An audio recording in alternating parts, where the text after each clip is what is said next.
बिहार पिछड़ा हुआ क्षेत्र, लेकिन ऐसा नहीं है। नहीं, मैं चटोरा तो हूँ, मुझे मध्य प्रदेश की चाटी पसंद है, अलग अलग खटाई बना के जो होता है। One of the favourite film है, मैं जितनी बार देखता हूँ खूब फौक फौक के रोता हूँ। मैं अपने गांव वापस जाके, सागर जाके सबको मैं खेती बाड़ी कराऊंगा। मैंने जब उठा के बंदूक चलाई तो घोड़ा बिदका और मुझे लेकर मैं ऐसे ही चला जा रहा हूँ बैठे और एक पॉइंट पे जाके उसने मुझे पटक दिया। एक एक्टर के सपने से ज्यादा फैमिली का स्ट्रगल होता है कि जिस किराए के मकान में रहता हूँ उसका किराया कैसे चुकाऊंगा।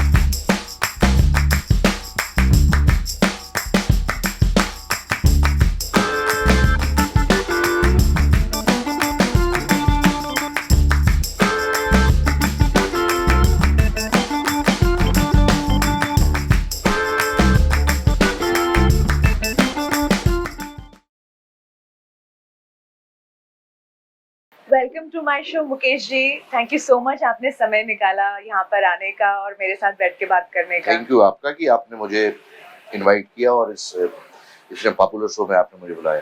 Thank you so much. So गपबाजी शुरू करते हैं इस सवाल से कि व्हाट्सएप पे आप कितने एक्टिव रहते हैं और सोशल मीडिया आपको इरिटेट करता है या आपको लगता है ये कम्युनिकेशन के लिए व्हाट्सएप इज गुड? वो कम्युनिकेशन तक तो ठीक है, लेकिन वो गुड मॉर्निंग जो तो आने लगता है ना, तो वो इरिटेट करता है मुझे कि फिर कंपल्सन भी होता है कि आप गुड मॉर्निंग का जवाब नहीं दे रहे हैं, तो कितनी गुड मॉर्निंग का जवाब दूंगा। Exactly. और हो सकता है वो मॉर्निंग मेरे लिए गुड ना हो, आपके लिए गुड हो तो मुझे थोड़ा सा इरिटेट करता है, क्योंकि मैं इसके और भी लोगों से बोलता हूँ कि मुझे व्हाट्सएप पे सीन्स ना भेजे जाए, मुझे आप मेल करिए कि, और मैं रिस्पॉन्सिबल आदमी हूँ कि इस मेल को मैं पढ़ के तैयारी करके आऊंगा। और मेरे से व्हाट्सएप पे रिएक्शन नहीं करते मिलता कि जवाब क्या दूं। तो वो बहुत अजीब हो जाता है। और मैं कोई भी रिलेशनशिप को बड़ा फॉर्मल बना के नहीं रखना चाहता हूँ कि हम लोगों की जो ट्रेनिंग हुई है बचपन में, तो ऐसा नहीं होता था कि हम लोग सुप्रभात ही बोलते रहते थे, गुड मॉर्निंग तो बड़ा ही फॉर्मल सा लगने लगता है। एक कनेक्टिविटी बहुत जरूरी है। कई बार टिकट्स विकेट्स के लिए यूज बहुत होता है, फ्लाइट टिकट्स के लिए अदर, और बहुत ज्यादा ना मुझे बहुत खराब लगता है। तो आपसे कम्युनिकेशन करना हो तो सीधा कॉल करें, सीधा कॉल कर लीजिए, नहीं तो मैं बहुत लोगों से बोलता टेक्स्ट भी कर सकते हो। मैं बहुत ज्यादा टेक्स्ट भी देखता हूँ, और लेकिन व्हाट्सएप पे मुझे कुछ घबराहट सी होती है। अभी भी देखते हैं? बिल्कुल, टेक्स्ट स्पेस अभी भी, मैसेज अभी भी देखता हूँ मैं। लेकिन वही बस एक प्रॉब्लम है मुझे कि काम की बात हो तब तक तो ठीक है, फिर कितने सारे त्योहार हैं, सब हैं, फिर वो एक ड्यूटी हो जाती है कि वो करो, और दूसरा फिर आपका डेटा जाता है, फिर उसके बाद आप डिलीट कर रहे हो बैठ के पूरे टाइम वेस्ट। तो रिवर्ट करने में टाइम लेते होंगे व्हाट्सएप पे भी? मुझे एक्चुअली मैं देखता ही दिन में 2-3 बार हूँ WhatsApp. Okay, so it is a good habit actually, बार-बार मोबाइल देखना इट्स अ बैड हैबिट। हाँ, इवन मैं घर पे होता हूँ, यदि मेरा कोई काम नहीं है तो 8:30 बजे मैं फोन ऑफ कर देता हूँ। Very good. तो मैं, क्योंकि उसके अलावा मैं बेटर है कि मैं कोई बुक्स पढ़ लूँ, कुछ और पढ़ लूँ। और पहले मुझे पढ़ने का चश्मा नहीं लगा था, लेकिन पिछले 2 साल में इतना न्यूज़पेपर इस पे मैंने पढ़े हैं कि अब मुझे चश्मा लग गया। सो व्हाट्सएप ग्रुप्स में भी है आप? अपने आप लोग मुझे डिलीट कर देते हैं। ओके, आई एम श्योर आप एक्टिव नहीं रहते हो। हाँ, तो मुझे ऑटोमेटिकली डिलीट कर दिया जाता है। पहले मैं रिक्वेस्ट भी करता हूँ, प्लीज मुझे ग्रुप में मत ऐड करो। और क्योंकि फिर वो इतना ज्यादा कम्युनिकेशन होने लगता है कि आप घबरा जाते हो। फिर सडनली एक साथ ऐसा लगता है जैसे 12 लोग बात कर रहे हो। तो वो बात कॉल टाइम की है ना, तो 9 बजे का रेडी विद मेकअप है ना, तो मैं आ जाऊंगा। फिर उसमें थर्ड असिस्टेंट बोलेगा नहीं 8:45 कर दीजिए, फिर किसी और का आएगा नहीं 8 o'clock ही बुला लीजिए, तो 9 o'clock मुझे सेट पे रेडी होना है, तो आई विल बी देयर। सो वो उस बातचीत को इतना लंबा खींचने की क्या जरूरत है?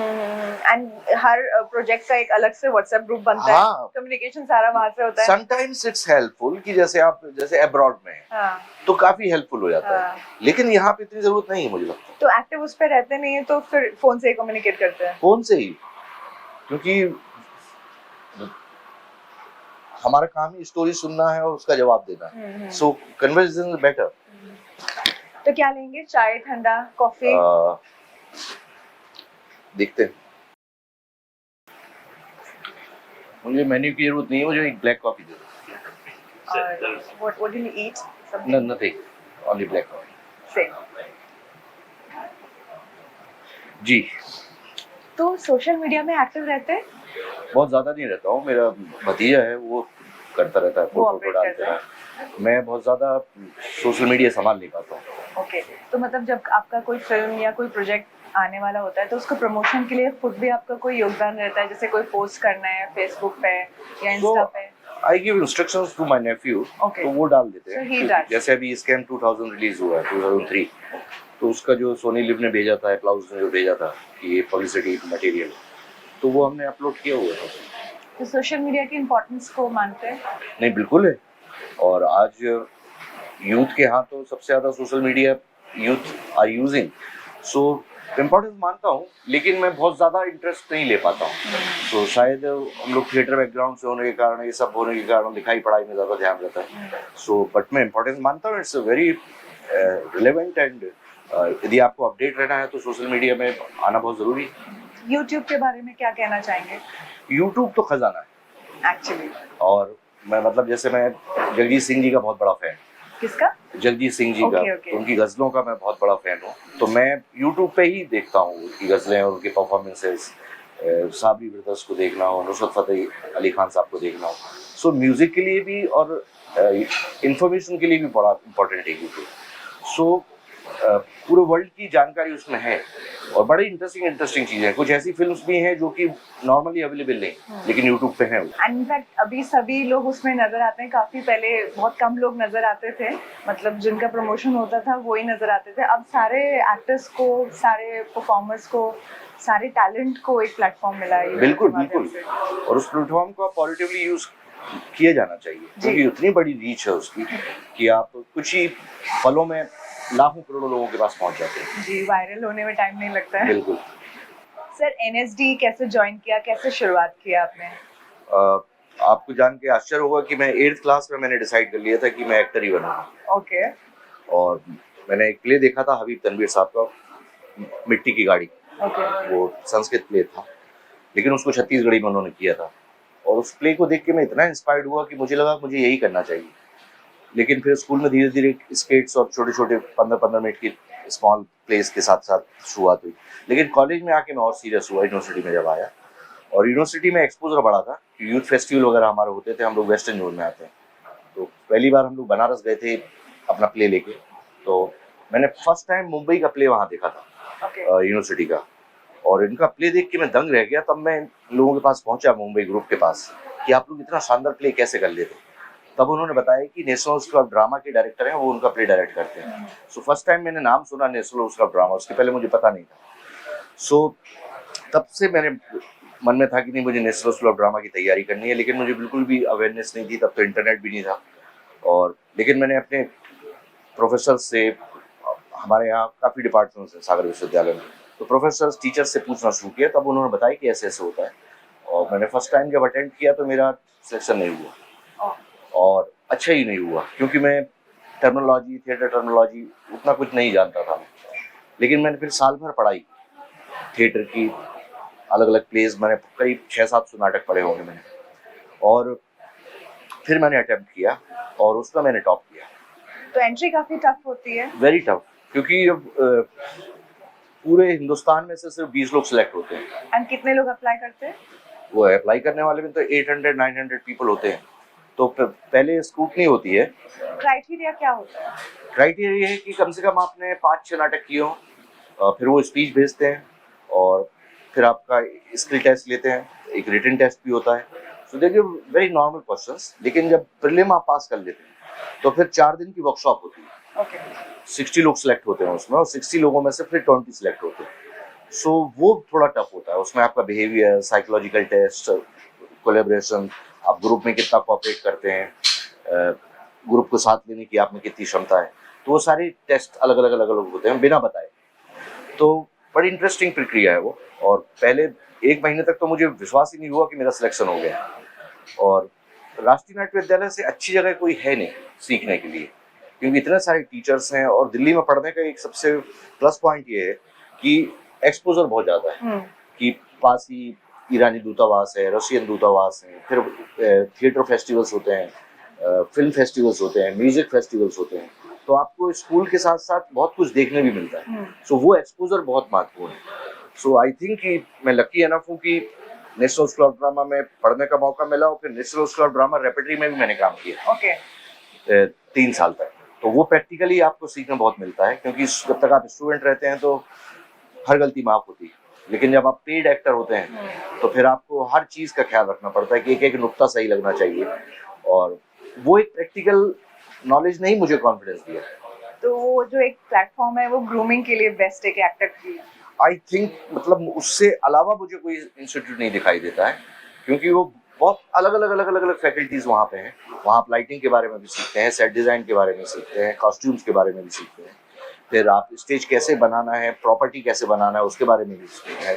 सो एक टोटल पैकेज है वो, कि थिएटर में सिर्फ ये नहीं है कि सिर्फ आप एक्टिंग ही करेंगे, आपको म्यूजिक भी थोड़ा नॉलेज होना चाहिए, क्योंकि हो सकता है आप कोरस में गा रहे हो, जरूरी नहीं है कि आप सुर में हो, लेकिन तो भी आपको गवाया जाता है। सो एक टोटलिटी में आपकी ग्रूमिंग होती है, और वो बहुत इंपॉर्टेंट है। तो एक तरीके से आप एक पैकेज डील बन जाते हैं, कॉन्फिडेंस आ जाता है बिफोर यू एंटर द या स्कूल में तो मैंने कहा नहीं, जैसे कि स्कूल में उतना कॉन्फिडेंस, प्रोफेशनल कॉन्फिडेंस नहीं आ पाता है, लेकिन जब आप रेपेटरी करते हैं तो पूरे आप इंडिया के वर्ल्ड टूर होते हैं, इंडिया टूर होते हैं, तो अलग अलग जगह फिर आप अलग अलग ऑडियंस के सामने आपके परफॉर्मेंसेस होते हैं, तो अलग अलग रिस्पॉन्सेज मिलते हैं। जैसे दिल्ली की ऑडियंस का रिस्पॉन्स जो है वो पटना की ऑडियंस का रिस्पॉन्स बिल्कुल अलग होगा। So various kind of audiences को जो आप फेस करते हैं, तो वो एक कॉन्फिडेंस डेवलप होता है। सबसे ज्यादा उत्साहित कहाँ की ऑडियंस आपको लगती है? मुझे जो मेरा एक्सपीरियंस कहता है कि बंगाल, कि बंगाल का हम लोगों ने टूर किया था, और वो कल्चरली वैसे भी बंगाल में काफ़ी जागरूक लोग हैं, आर्ट और लिटरेचर को लेके उनकी अवेयरनेस काफ़ी अच्छी है। तो हमने एक प्ले किया था राज दर्पण, तो दिल्ली में उसका रिस्पांस वैसा नहीं था, लेकिन कोलकाता का रिस्पांस देख के वो करीब 2.5 आवर्स का प्ले था, और वो इतनी क्लैपिंग थी कि वो प्ले ही 3 घंटे में खत्म हुआ। सो वो एक एप्रिसिएशन, और हम ये मान के चलते थे कि पहले कि बिहार पिछड़ा हुआ क्षेत्र है, लेकिन ऐसा नहीं है। पटना की ऑडियंस का रिस्पांस देखने वाला था। सो उनकी जो छोटी छोटी समझ है, जो उनका सेंस ऑफ ह्यूमर है, और कई बार हम प्लेस थोड़े से टफ हो जाते हैं, थोड़े से इंटेलेक्चुअल रहते हैं उसमें नॉनसेंस, तो उनके जो रिस्पॉन्सेस थे वो हिला देने वाले। तो इतनी मेहनत करने के बाद जब आप फिल्म इंडस्ट्री में यहाँ पे आए तो क्या क्या चुनौतियों का आपने यहाँ पे सामना किया? थिएटर और सिनेमा एंटायरली डिफरेंट दो प्लेटफॉर्म हैं। तो एक्चुअली मैं आने वाला नहीं था, कि मैं वहीं से गांव वापस जाने वाला था, कि मुझे अपना ग्रुप खोलना था और अपने ग्रुप के साथ काम करना था। लेकिन हमने एक प्ले किया था गिरीश कर्नाड सर का, अग्नियो बरखा, तो उसका वर्ल्ड प्रीमियर हम लोगों ने किया था, प्रसन्ना जी ने वो डायरेक्ट किया था, और वो बहुत पॉपुलर प्ले हुआ था, और उसी के थ्रू मुझे फिल्म मिली चाइना की, उस नाटक के कारण। सो किस्मत में लिखा हुआ था कि थिएटर करते करते ही फिल्म मिल जाएगी, लेकिन यहाँ आके बहुत कुछ सीखना था, फाइटिंग सीखना थी, हॉर्स राइडिंग सीखना थी। फिर मेरे पास वो सेंस नहीं था कि कौन सा लेंस क्या होता है, क्लोज में कैसे एक्टिंग करनी है, वाइड में कैसे एक्टिंग करनी है। तो मैं पीयूष शाह जी हमारे कैमरामैन थे, मैं हमेशा उनका थैंकफुल और एक उनका शुक्रिया अदा करता हूँ कि उन्होंने मुझे फ्रीडम दी हुई थी कि आप पूरा करिए, आपको जैसे करना है, आई विल टेल यू कहाँ पे कम करना है, कहाँ ज़्यादा करना है। सो वो चाइना गेट मुझे ने सब कुछ सिखा दिया। 2.5 ईयर्स हमने उसकी शूट की थी, और मेरे जो सामने थे Amrish sir, Naseer sir, Danny sir, Om Puri sir, Paresh Rawal ji, Tinu Anand ji, तो वो सब अलग अलग स्कूल से हैं, और उनके सामने परफॉर्म करके मैं 2.5 ईयर्स में एक नया ट्रेनिंग, मेरा कोर्स पूरा हो गया उनके साथ। So I am really thankful to my director Rajkumar Santoshi ji कि मुझे इतना बड़ा ब्रेक दिया, और इन सारे दिग्गजों का मैं सलाम करता हूँ कि उनके साथ काम करके मैंने बड़ी बारीक बारीक चीज़ें सीखी। So what were the memorable experiences you had so far?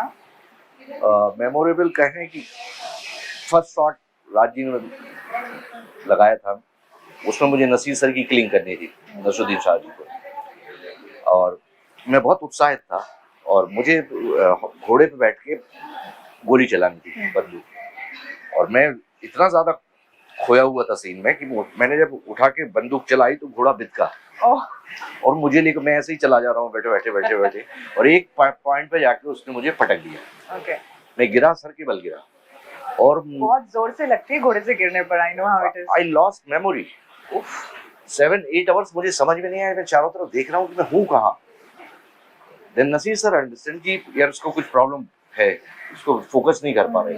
Then उस दिन तो शूट नहीं हुआ, फिर मुझे डॉक्टर को दिखाया गया, कुछ इंजेक्शन वगैरह दिए गए, फिर मुझे सुलाया गया, और फिर नेक्स्ट डे देन आप सो के उठा था, मैंने बोला मैं शूटिंग करने आया था। देन आई रियलाइज तो वो 8, 10, 15 घंटे मुझे याद नहीं है कि मैं कहाँ था। और You had some head injury? मुझे लगा कि वो शॉक ज्यादा था। अच्छा, हाँ, एक तो वर्क का गिरने का प्रेशर और एक शॉक ज्यादा था।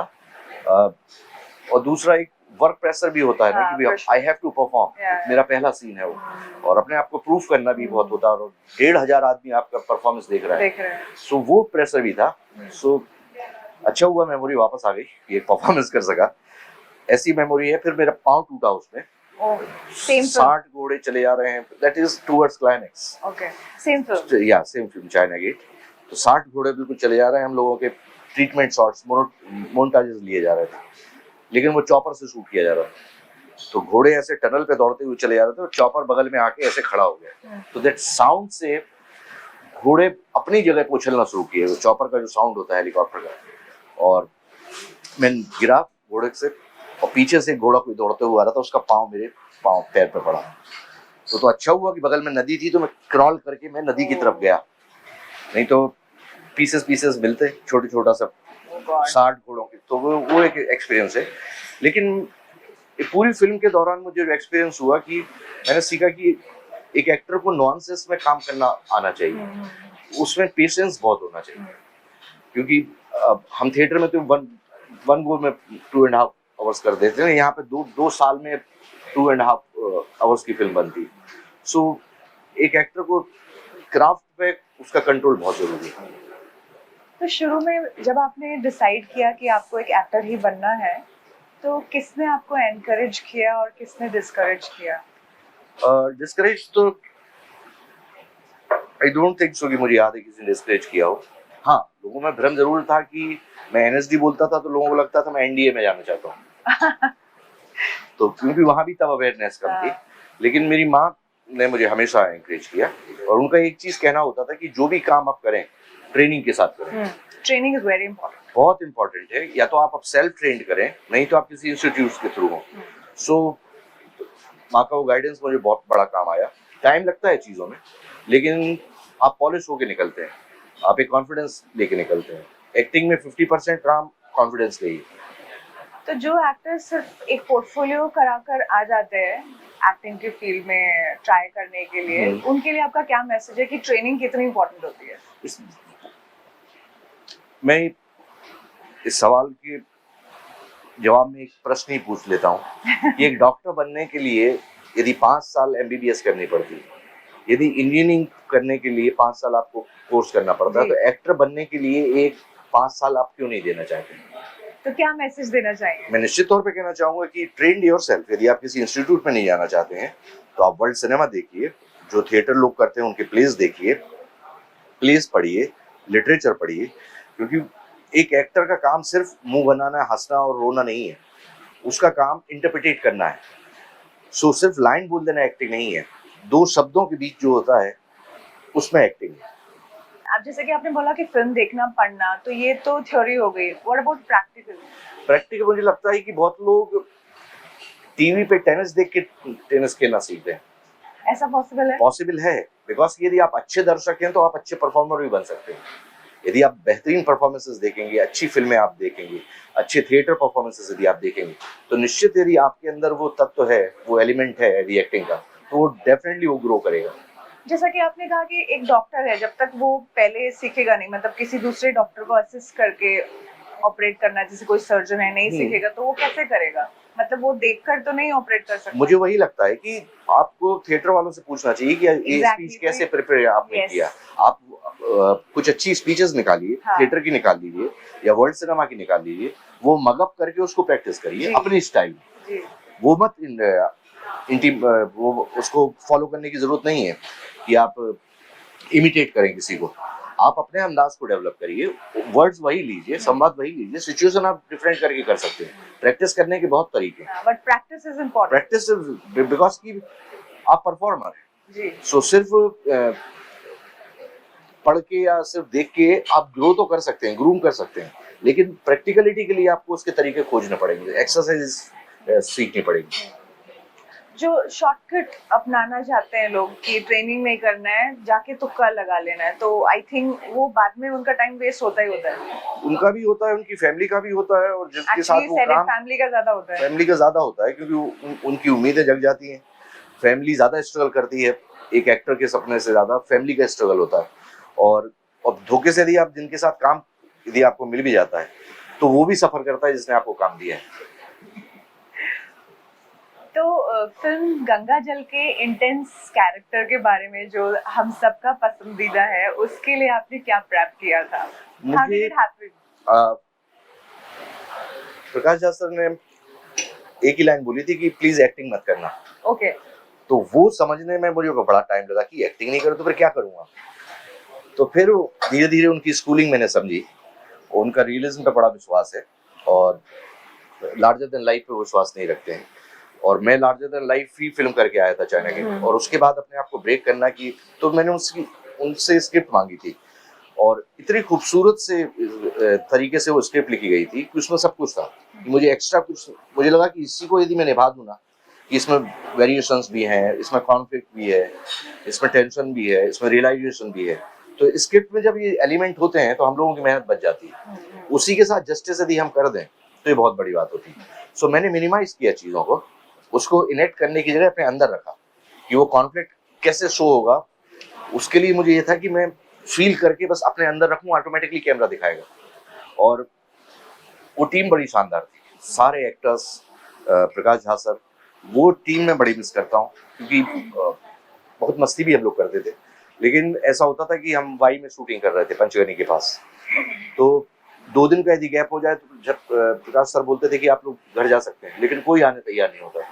कि ऐसे माहौल में हम लोग 40 डेज रम गए थे, और उसका भी बहुत फर्क पड़ता है को एक्टर्स का, और सारे एक्टर कमाल के परफॉर्मेंस हुए, और सबने जस्टिस किया अपनी अपनी भूमिका के साथ। वो आई हैव नोटिस, वो जो एक्सप्रेशन था ना आपका, जो पहला शॉट था तब से लेकर जो आपका लास्ट शॉट था तब तक सेम एक्सप्रेशन आपका बना हुआ था, वो इंटेंसिटी, वो जो चेहरे में जो अंदर जो धधक रहा है वो दिख रहा था। हाँ।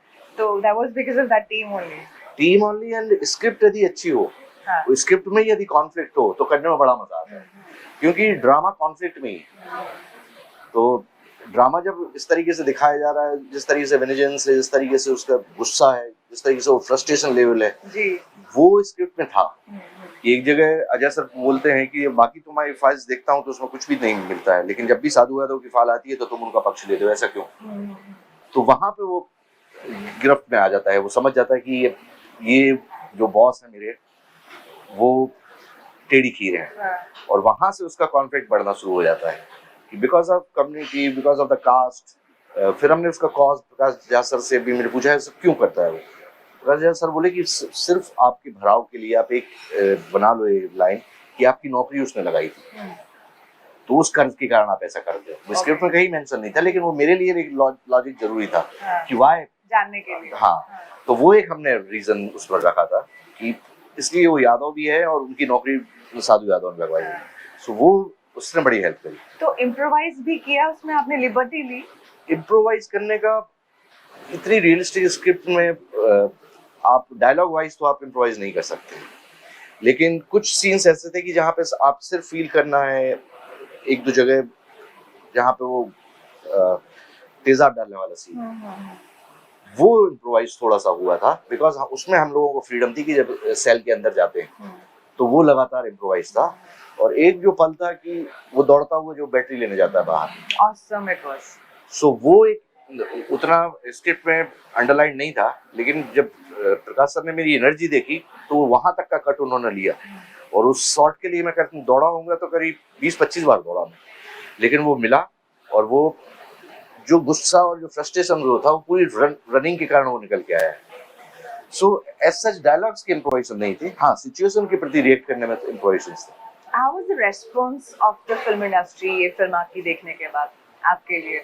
मैं सही, काम आया होगा? हाँ, मैं सही बोलूं तो मुझे चाइना गेट के बाद कोई नहीं पहचानता, क्योंकि मेरा इतना हैवी गेटअप था, दाढ़ी भी थी, बाल भी थे, वेट भी 104 केजी था, तो मेरी पहचान ही नहीं थी।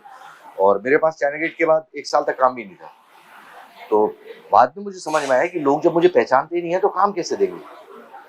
रियली मुकेश तिवारी को उन्होंने देखा ही नहीं।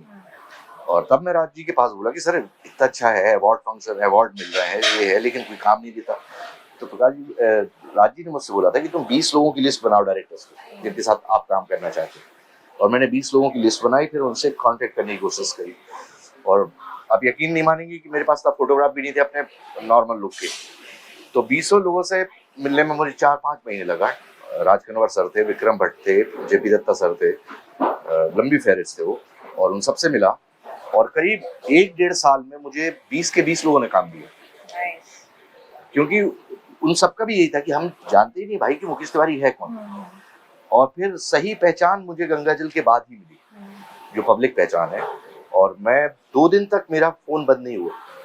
गंगाजल जब रिलीज हुई थी तो मैं खुद ही आश्चर्यचकित था। फिर मैं अजय सर से मिलने भी गया था। तो अजय सर बोले कि अपन ने किया क्या है जो इतनी तारीफ हो रही। हमने बोले अपन ने एक्टिंग नहीं करी इसलिए तारीफ। तो हमने रियल चीज अटेम्प्ट की है कि हम सिचुएशन में रहना, वो भी बहुत टफ होता है।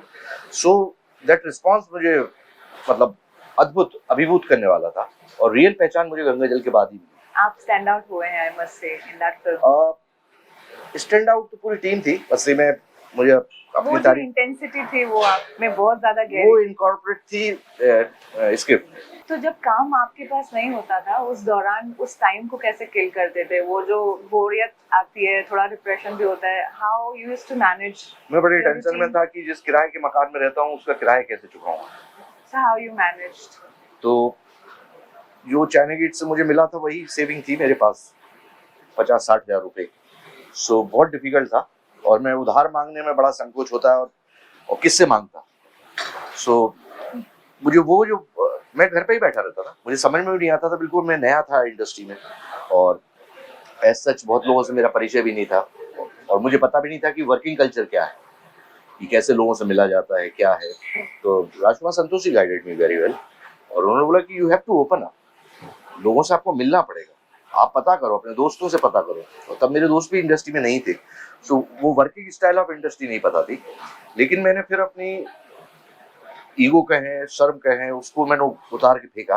मतलब आई हैव टू, नहीं अभी नहीं तो फिर कभी नहीं हो पाएगा। और धीरे धीरे ऑफिस में लोग पहचानते नहीं थे तो एंट्री नहीं होती थी, बाहर से रोक दिया जाता था। फिर मैं चिट्ठी में लिख के देता था, मैं ये प्लीज आप उनको बता दो एक बार, यदि मना करेंगे तो मैं घर वापस आ जाऊंगा।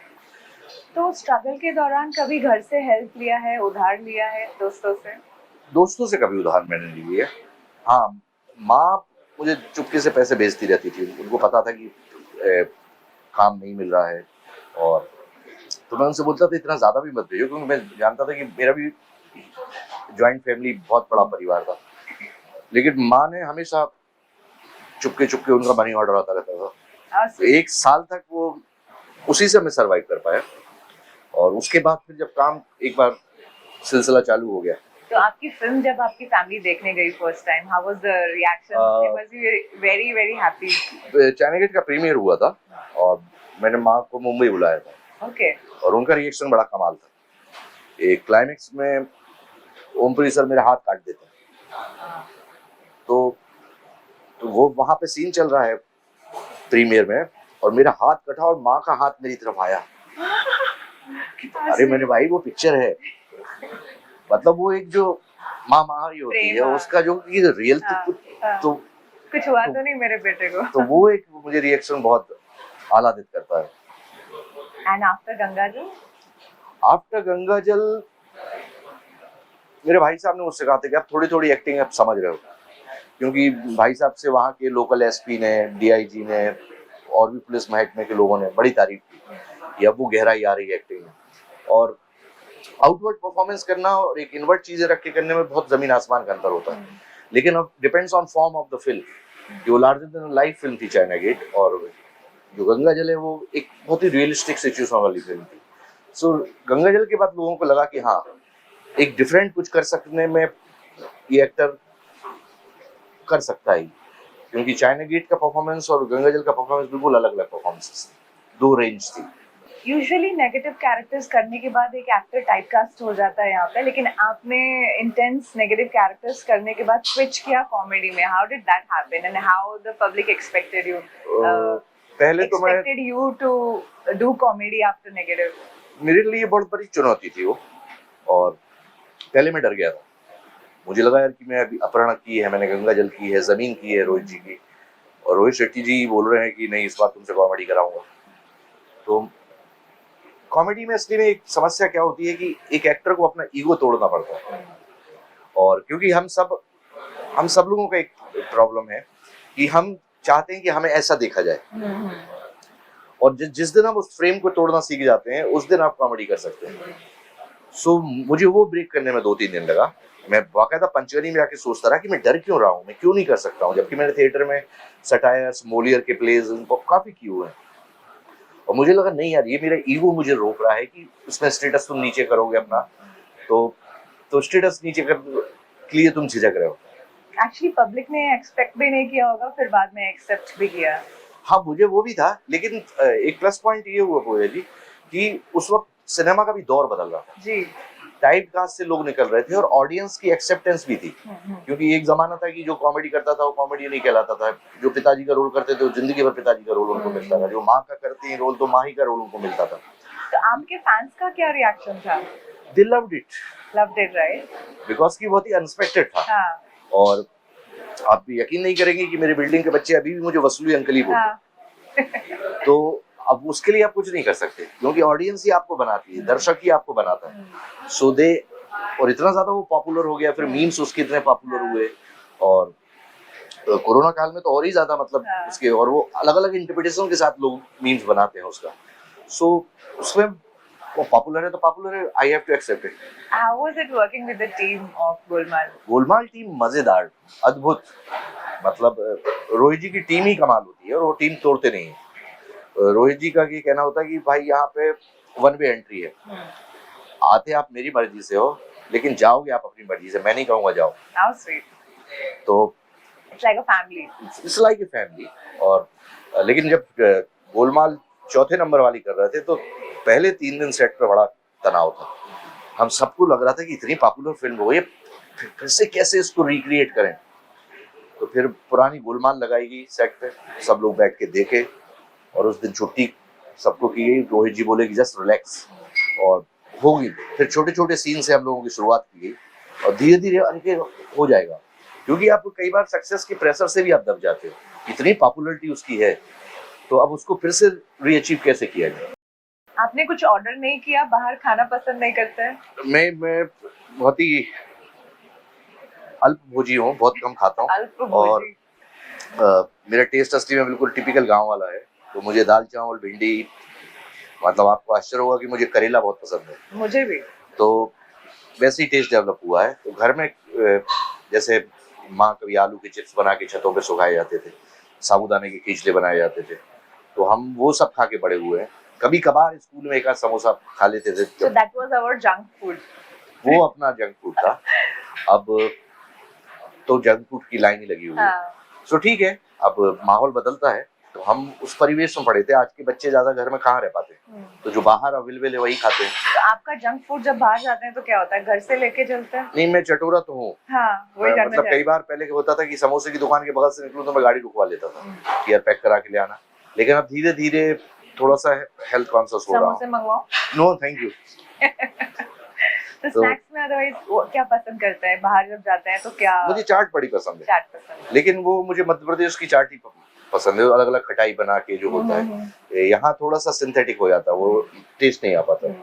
तो आलू टिक्की वगैरह मुझे बहुत पसंद है, और दही बड़ा मुझे बड़ा अच्छा लगता है। तो दही बड़े तो घर पे बन जाते हैं, लेकिन आलू टिक्की नहीं बनती, तो कभी साल में एक आध बार खा लेता हूँ। तो जब ब्रेक होता है एक्टिंग से, बाहर जब जाना हो, फैमिली के साथ जाते हैं कि सोलो ट्रिप करते हैं, और कहाँ जाना पसंद करते हैं? मुझे पहाड़ बड़े पसंद। ओके। और तो पहले तो बस पंचगनी तक ही, महाबलेश्वर ही जा पाते थे, लेकिन अभी कोशिश करता हूँ कि देहरादून, यहाँ एक ट्रिप, जिम कॉर्बेट का भी ट्रिप बन जाए, तो इस तरीके से अलग अलग जगह। और सेंचुरीज जाने का मुझे बड़ा शौक। सो वाइल्ड लाइफ मुझे बहुत खींचती है, और लेकिन मैं ऐसे नहीं जाता हूँ कि न्यू ईयर पे चले गए। मैं ऐसे टाइम जाता हूँ जब टूरिस्ट बहुत कम हो, तो यू कैन एक्सप्लोर बेटर। और सो काफी अलग अलग जगह में गया हूँ। नैनीताल गए कभी? नैनीताल गया हूँ। It's my home town. Oh वाह। तो पास में बहुत सारे और भी लेक सिटीज हैं, प्लस मुनस्यारी एंड बहुत अच्छी दूसरी एग्जॉटिक जगह हैं, आप जाएं तो अच्छा लगेगा। तो अब असली में क्या हुआ है, उस पब्लिक लाइफ में आने के बाद ना उतने फ्रीडम के साथ घूम नहीं पाते हैं। और मैं वैसे भी थोड़ा एकांत पसंद आदमी हूँ, तो बहुत सुमड़ी में रहता हूँ। सो लेकिन आपने बोला है, जरूर जाएंगे। तो जब ट्रांजिट में होते हैं, मतलब एक फ्लाइट से दूसरी फ्लाइट हॉप करनी है या कहीं पे बैठे हुए हैं और पता है कि अभी 2-3 घंटे कुछ करना नहीं, बस वेट करना है, तो ट्रांजिट की सिचुएशन में जब आप होते हैं तो टाइम कैसे किल करते हैं? बोर होता हूँ। बोर होते हैं ना, तो मतलब क्या करते हैं उस वक्त? किसी को फोन करते हैं, कोई बुक पढ़ते हैं, मैं चैट बहुत करते हैं? ज्यादा फोन और वो यूजर हूँ नहीं। Okay. मैं फोन अपना सिर्फ फोन करने के लिए यूज करता हूँ। लेकिन पिछले 2 सालों में मेरे फोन में बहुत सारे न्यूज़पेपर्स आ गए। ओके, न्यूज़पेपर्स में इसमें पढ़ता हूँ। न्यूज़पेपर पढ़ते हैं? या ओके। तो जैसे मेरे प्रदेश का दैनिक भास्कर है, तो वो मैं इस पे पढ़ लेता हूँ। और तो उससे आप देश में क्या घटित हो रहा है, और मैं रोज पढ़ता हूँ एवरीडे, क्योंकि वो हमें नहीं मिल पाता है। फिर कुछ नेशनल लेवल के बड़े बड़े पेपर्स हैं, वो सब मैंने इस पर किया हुआ है। लेकिन मैं इस पे रील्स और ये सब नहीं देख पाता हूँ, या OTT भी इस पे नहीं देख पाता हूँ। मैं बड़े स्क्रीन पे ही देखता हूँ, क्योंकि वो फील नहीं आता है। तो मतलब ट्रांजिट पे जैसे किसी पब्लिक प्लेस पे बैठे हैं तो इंटरेक्ट करना पसंद करते हैं या ऑब्जर्व करना पसंद करते हैं लोगों को? मुझे ऑब्जर्व करना ज्यादा पसंद as an actor it is क्योंकि इम्पोर्टेंट। अब क्या इंटरेक्ट करेंगे बिल्कुल। और सबको एक उनके पॉइंट ऑफ व्यू में मैं एक्टर हूँ, और वो एक ही प्रश्न पूछते हैं कि अगली पिक्चर कौन सी आने वाली है। आएगी? मैं भी वो पूछने वाली थी कि अगली पिक्चर कौन सी आने वाली है। तो मैं वो पिछले 20 साल से ही बता रहा हूँ कि अगली पिक्चर अभी है। तो कौन सी है अगली पिक्चर सीरीज? अगली पिक्चर अभी तो मेरा स्कैम 2003 तेलगी स्कैम रिलीज हुआ है, और 3 नवंबर को। और अभी अगली आने वाली काफी फिल्में हैं। ग्राउंड जीरो है, हरिओम हरी है, और एक अभी फिल्म की शूटिंग चालू होने वाली है, वेलकम टू द जंगल। और फिरोज नाडियाड वाला जी की फिल्म है, और अहमद खान जी उसको डायरेक्ट कर रहे हैं। और उसमें भी धमाल होने वाला है। 27 एक्टर। ओ, कौन कौन है 27 एक्टर्स? अक्षय कुमार जी हैं, संजय दत्त जी हैं, अरशद वारसी है, सुनील शेट्टी अन्ना भी हैं, और राजपाल है, जाकिर भाई हैं, राहुल देव हैं। और अभी मैं पूरे गिनूंगा तो मतलब सॉरी भैया, कोई देखे प्रोग्राम तो ये मत बोलना कि मैंने आपका नाम नहीं लिया, क्योंकि बड़ी लंबी फेहरिस्त है। इनामुल हक है, जाकिर हुसैन है, हाँ सारिक भी हैं। तो बहुत मजा आने वाला है। कॉफी ठंडी हो रही है आपके? आपने लिया? वैसे मुझे लग रहा है कि ठंडी हो चुकी है। मैं गरम करवाऊं? नहीं नहीं, रहने दीजिए। श्योर। ये गरम करवा दीजिए please. Thank you so much. Microwave में ही रख दो ना। Piping hot? मैं समझ नहीं पा रहा हूँ। पाइपिंग हॉट कर दे एकदम गरम? हाँ हाँ चलेगा। ब्लैक कॉफी मेरी भी फेवरेट है, और मुझे गरम एकदम पाइपिंग हॉट पसंद है। अच्छा, पाइपिंग हॉट, मैं वर्ड ही पहली बार सुन रहा हूँ। आ गई आपकी piping hot coffee. Thank you. Thank you. नहीं ठीक है, लीजिए ना, फिर से ठंडी हो जाएगी। तो आपको मोबाइल पे छोटे स्क्रीन पे कुछ देखना पसंद नहीं है, लेकिन जब आपने टीवी किया तो how was it experience doing TV? मैंने टीवी बहुत सीरियसली नहीं किया, लेकिन अभी कुछ सीरीज की है। एक हॉटस्टार डिज्नी की दहन की थी पिछले साल, वो पिछले साल ही रिलीज हुआ था सितंबर में। और अभी स्कैम 2003 किया सोनी लिव के लिए। लेकिन मुझे काम करके बड़ा मजा आया, क्योंकि इसमें हमें एक बेनिफिट होता है OTT में, मेरे जैसे एक्टर के लिए, कि हमें टाइम बहुत मिल जाता है। सिनेमा में 4 सीन में ही पूरा कैरेक्टर करके दिखाना पड़ता है। तो इसमें आपको 45 मिनट का एपिसोड है, तो आप अपना टाइम ले सकते हैं, छोटे छोटे नुआंसेस डेवलप कर सकते हैं। और दूसरा ये है कि OTT में राइटिंग वर्क अच्छा हो रहा है, कैरेक्टराइजेशन स्क्रिप्ट में होता है, डिटेलिंग है, और इतना टाइम होता है कि यू कैन इम्प्लीमेंट। सो मुझे बड़ा मजा आया उसमें करके। और मतलब फुटेज खाने का मैं आदी नहीं हूँ, लेकिन आप एक भाव डेवलप होने के लिए उसको थोड़ा तो समय रहता है, लेकिन सिनेमा में वो हमारे पास नहीं होता है, ट्रांसफॉर्मेशन का। या तो बिग स्क्रीन से ओटीटी क्या कहना चाहेंगे? ओटीटी ने बहुत सारे लोगों को अभी काम दिया हुआ है। नहीं, ओटीटी बहुत सारे एक्टर्स के लिए वरदान साबित हुआ है और बहुत टेक्नीशियंस सारा के लिए भी। टेक्नीशियंस के लिए भी। और बिल्कुल नया दौर है, यदि उसको आप ईमानदारी से उसको यदि करना चाहते हैं, क्योंकि बाहर जगह फिर पैसा पैसा पैसा आ जाता है। पैसा तो है ही, लेकिन यदि आप कंटेंट पे अच्छे एक्टर्स को लेके, अच्छे टेक्नीशियंस को लेके कोई चीज़ बनाना चाहते हैं, तो ओटीटी से बढ़िया कोई चीज़ नहीं है और व्यूअर से बहुत ज़्यादा है। और यदि आपके कंटेंट में दम है तो लोग अप्रिशिएट भी करते हैं और बड़ी संख्या में देखते भी हैं। जब एक कैरेक्टर से दूसरे कैरेक्टर में आप स्विच करते हैं तो पिछले किरदार का कुछ रह जाता है आपके अंदर, या आप एकदम डिटॉक्सिफाई कर देते हैं? अब डिटॉक्सिफाई भी हो जाते हैं और अब वो टेक्निक और क्राफ्ट समझ में आ गया है कि कुछ ऐसे रहते हैं कि आप 5 से 7 दिन तक उस माहौल में रहते हैं, लेकिन अब स्विच ऑन स्विच ऑफ करना भी बहुत जरूरी है और वो टेक्निक और क्राफ्ट से ही आता है। लेकिन कुछ सीन्स ऐसे रहते हैं कि 5 से 7 दिन तक आपके साथ चलते रहते हैं।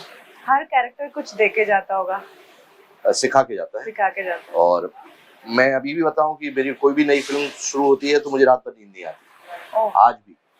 और वो नर्वस नेस ही मुझे एक नई एनर्जी देती है कि नया कुछ करना है, नया कुछ सोचना है, क्योंकि अपने आप को रिपीट करते करते भी फिर काम बोरिंग होने लगता है। सो वो मैं नुआंसेस खोजता रहता हूँ कि इसमें नया क्या कर सकते हैं, कुछ नया डाल सकता हूँ क्या। सो वो पहले 2 दिन में यदि सुर मिल जाता है कैरेक्टर का ना, तो फिर बड़ा मजा आता है। कई बार मुश्किल होती है, जैसे मैं तेलुगु तमिल करता हूँ तो पहले बड़े तकलीफ होती थी मुझे, क्योंकि मैं बिल्कुल कट ऑफ, लैंग्वेज नहीं समझ में आ रहा है क्या है, तो अपना स्टॉक दे रहा होता था। लेकिन नाउ मुझे समझ में आया कि तेलुगु तमिल भी आप सुन सुन के सीख सकते हैं, समझ सकते हैं। बोल तो उतना फ्लुएंटली नहीं पाता हूँ, लेकिन हाँ, बार बार रिपीट करते करते करते करते अब वो लैंग्वेज की पकड़ आने लगी है। So switch on switch off एक एक्टर को करना आना चाहिए। आपकी आपका ड्रीम रोल जो आप करना चाहेंगे, कोई ऐसी फिल्म जो पास्ट में किसी और एक्टर ने किया है और आप ये सोचते हैं अगर मैं करता तो कुछ बेटर करता? एक्चुअली मेरा कोई ड्रीम रोल है नहीं। ओके। और मतलब मैं समझता हूँ कि हाँ, एक एक्टर को ग्रीडी होना चाहिए, एक एक्टर को एम्बिशियस होना चाहिए, लेकिन एज सच मेरा कोई कि नहीं मुझे यही करना है। और इवन डायरेक्टर्स जब मुझे बोलते हैं कि आपके लिए ये रोल सोचा है, तो दूसरा रोल यदि नरेशन में मुझे ज्यादा अच्छा लगता है तो मैं कभी नहीं बोलता कि वो वाला रोल मैं करूँ, क्योंकि जो डायरेक्टर आपके बारे में कंसीव करता है वो उस पर बिलीव करना बहुत जरूरी है। यदि हम जबरदस्ती बोलेंगे नहीं वो वाला अच्छा रोल, ज्यादा लेंथ वाला रोल है वो मैं करता हूँ, तो आप डायरेक्टर के कन्विक्शन को आप चैलेंज नहीं कर सकते। उसने आपको उसमें देखा हुआ है और जैसा उसने परसीव किया हुआ है, सो उसका रिस्पेक्ट आपको करना चाहिए। कौन सी फिल्म्स आपकी फेवरेट हैं पुरानी? मेरी नसीर सर की तो हर फिल्म फेवरेट है। स्पर्श, पार, जैसे गुरुदत्त साहब मुझे बहुत पसंद है, प्यासा, कागज के फूल, गाइड देवानंद साहब की, ये मेरी मतलब मैं कितनी भी बार देख सकता हूँ। कोई एक रोल इनमें से जो आप करना चाहें अगर वो वापस बने फिल्म तो? अब वो हीरो बनने की तो नहीं उम्र नहीं रही, लेकिन आनंद जैसी फिल्म करना चाहूँगा। One of the favourite film है, मैं जितनी बार देखता हूँ खूब भौंक भौंक के रोता हूँ मैं, और मुझे पता है कि मैं इसको 50वीं 60वीं बार देख रहा हूँ, लेकिन वो पता नहीं कहाँ खींच के ले जाती है, कैसे माहौल में ले जाती है। फेवरेट डायरेक्टर्स जिनके साथ आप डिनर करना पसंद करेंगे या काम करना? फेवरेट डायरेक्टर मुझे संजय लीला बंसाली जी का काम बहुत पसंद है। वो जिस एस्थेटिक वैल्यू के साथ काम करते हैं, जितने धैर्य के साथ एक एक छोटे छोटे नॉनसेंस के काम होते हैं, उनके साथ काम करने की बड़ी इच्छा है। राजकुमार हिरानी के साथ मुझे काम करने की इच्छा है, क्योंकि मैं उनकी सारी फिल्में मैंने बहुत सराही हैं। और संजय लीला बंसाली जी का मुझे aesthetic, music sense, dress sense, lighting, शानदार सेट्स और कैरेक्टर को जो रिस्पेक्ट देते हैं, तो वो एक अलग चीज है। बिकॉज वो तभी ऐसा कैरेक्टर फिल्म्स में निकल के आ सकते हैं जब डायरेक्टर ऐसे कैरेक्टर्स का रिस्पेक्ट करता है। सो दैट इज मुझे बहुत ही लुभाने वाला वो लगता है। कॉमेडी और नेगेटिव कैरेक्टर्स जो ज्यादा चैलेंजिंग हो, जिसमें लेंथ ज्यादा हो?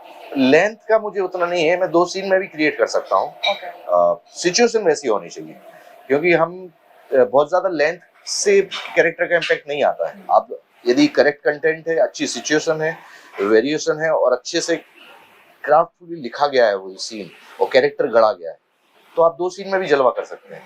It all depends on director. Public place पे फैन के साथ कोई ऐसा इंटरेक्शन हुआ हो जो आपको याद रहा हो? अभी तो सब आश्चर्यजनक ही लोग मिलते हैं मुझे कि, लेकिन अभी बता रहा हूँ, मैं जब मेरी गाड़ी खराब हो गई तो मैं अभी एयरपोर्ट जा रहा था, तो मैं मास्क लगाए हुए था, तो मैं टैक्सी मैंने की, तो तब वो देख नहीं पाया, पहचान नहीं पाया। और जब मैं एयरपोर्ट पर पैसा देने के लिए, जब मैंने मास्क निकाल के जब मैंने बोला अब तो एंट्री है, तो वो उसका करीब 30-45 सेकंड तक कभी गाड़ी देखे, कभी मुझे The देखे, driver's कभी reaction? ड्राइवर का रिएक्शन, आप ही हो?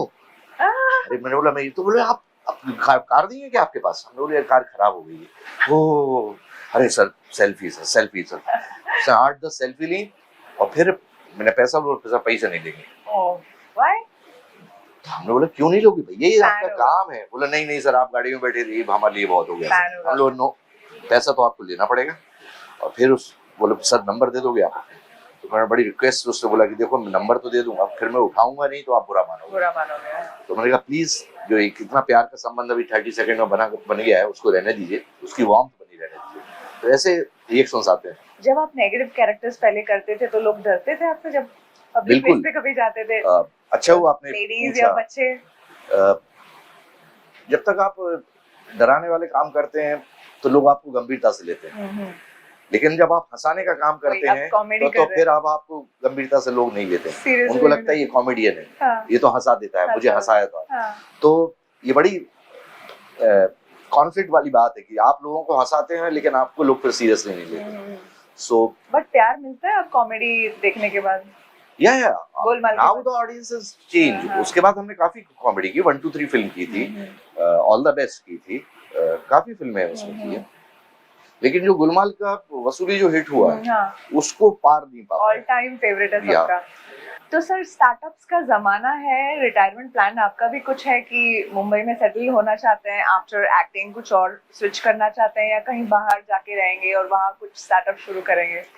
स्टार्टअप को तो नहीं सोचा मैंने, लेकिन एक बात है कि जो मुंबई में रह जाता है फिर वो दूसरी जगह नहीं रह सकता। तो रिटायरमेंट यहाँ पे एक अनजाना सा डिसिप्लिन है जी।